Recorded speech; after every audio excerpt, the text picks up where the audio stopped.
Apple CEO Tim Cook officially filed a friend of the court brief to the Supreme Court to support the continuation of the DACA program.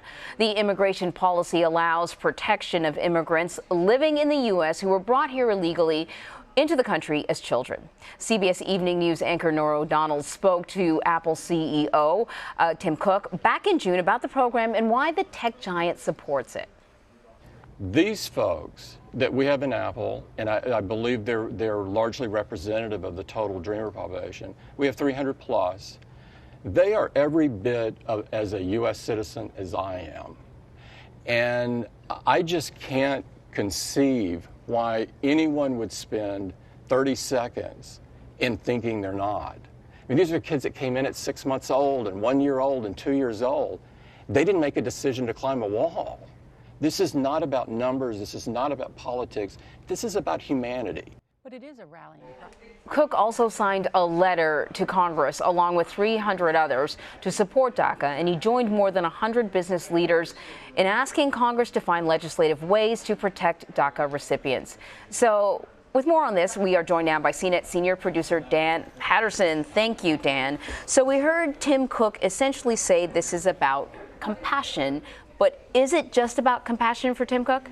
So Cook has enumerated this, or he's listed a few reasons, and compassion is definitely at the top of his list. But also in that list is a line that we hear pretty frequently from Silicon Valley executives, which is, look, this isn't just the right thing for me to do as an executive. It is the right thing for me to do as a leader of a business. It's good for business for us to have not just a diverse workforce, but Cook specifically has said, look, migrants, especially DACA dreamers, have had to face very specific and particular challenges, and because of that, they have a very particular way of problem solving. So they're actually more valuable to our business than a standard or regular employee. So that all sounds really good. But, you know, often businesses look at their numbers. And is this an indication perhaps that Silicon Valley is diversifying, and they can see that, you know, without these DACA protections, they're going to be in trouble with their workforce? Yeah, so on the one hand, Silicon Valley has caught a lot of flack in recent years for being kind of, at least in Emily Chang's words,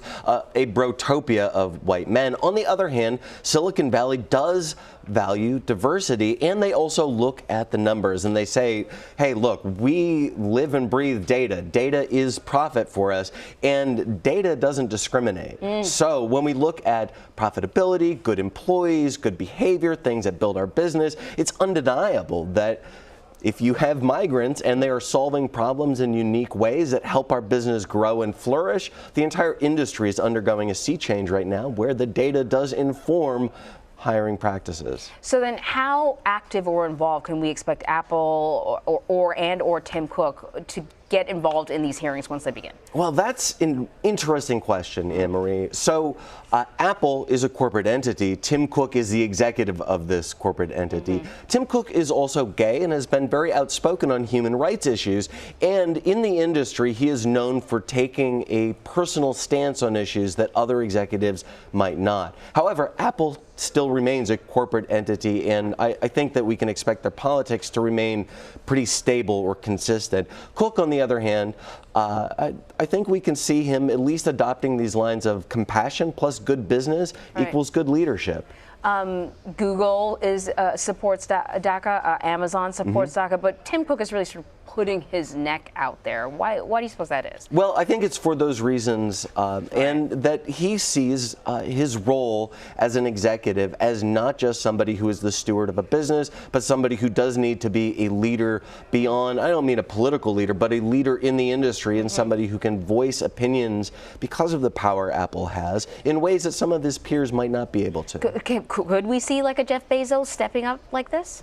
I think that with Bezos, that would be an interesting career choice for him. Right. But I think that the tech industry as a whole has caught a lot of flack in the last half decade, and I think that they are, on the one hand, it's a good business move for them to kind of change strategies and diversify a little bit, but I think there are also very good people in the tech industry who do see, hey, look, this is the good thing for us to do as people, not just as business. Right. Well, Dan, thank you very much. Good to see you. All right.